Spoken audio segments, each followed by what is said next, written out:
जैसा कर्म करेंगे वैसा फल मिलेगा। भागवत के अंदर एक कथा है कि पूर्व काल के अंदर चित्रकेतु नाम का राजा था। उनको एक करोड़ रानियां थी, फिर भी उनके वहां संतान नहीं था। तो उसके कारण प्रतिदिन के लिए वह दुखी हो रहा था। एक बार एक ऋषि, अंगिरा ऋषि, भ्रमण करते करते चित्रकेतु राजा के राज्य में पधारे। तो चित्रकेतु राजा को देखा और ऐसा विचार करने लगे कि राजा तो बहुत दुखी है।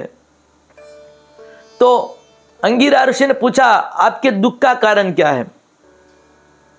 तब अंगिरा ऋषि को चित्रकेतु राजा ने बताया कि महाराज, 1 करोड़ रानियां होने के बावजूद भी मेरे वहां एक भी संतान नहीं है, तो आप कृपा करके कोई उपाय बताइए।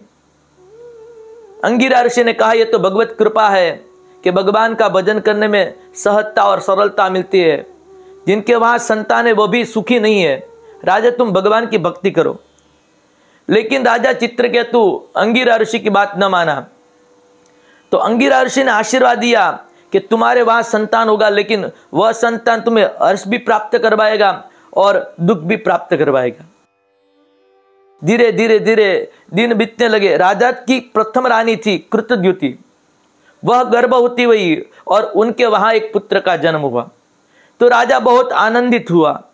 कृतद्युति का मान बढ़ने लगा। अन्य रानी थी, उन्होंने विचार किया कि राजा की दृष्टि में कृतद्युति की रानी बहुत श्रेष्ठ और उत्तम है। हमारी सामने देखते भी नहीं और हमारी मान प्रतिष्ठा भी बढ़ती नहीं है। तो उसके कारण, ईर्ष्या के कारण वह पुत्र को जहर देकर मार दिया। जब राजा को पता चला कि मेरे पुत्र मर गया है, तो बहुत शोक करने लगा, दुखी होने लगा। यहां नारद जी और अंगिरा ऋषि फिर से पधारे कि राजा, उनका कर्म था, वो चला गया, तुम चिंता मत करो। तब राजा ने बताया, उनके साथ मुझे बातचीत करनी है। तो वह नारद जी की कृपा से वह बालक के अंदर वह जीव आया और कहने लगा कि कौन राजा और कौन पुत्र और कौन पिता। मैं भी आपकी जैसा, वह बालक कह रहा है कि पूर्व काल के अंदर मैं आपकी जैसा एक राजा था। मैंने राज्य का त्याग करके विरक्त होकर एक जंगल में चला गया और जंगल में एक स्त्री ने मुझे गोला गोईठा, जो अवधी भाषा में कहा जाता है, जैसे गोबर घंटा या गोबर कंडा गोल आता है, जैसे गोला गोईठा लंबा आता है। तो वह गोला गोईठा मुझे दिया। वह गोला गोईठा मैंने अग्नि में जलाया, तो उसके अंदर बहुत चितिया थी।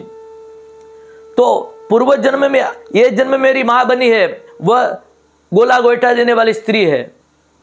जो गोला गोईठा के अंदर चिटिया थी वह सब रानी है, और राजा था वह मैं आपका पुत्र बना। तो वहां कर्म संपन्न हो गया। उन्होंने पहले जन्म में मैंने उसको मार दिया था, तो यह जन्म में यह रानियों ने मुझे विष देकर मार दिया, मेरा कर्म संपन्न हो गया।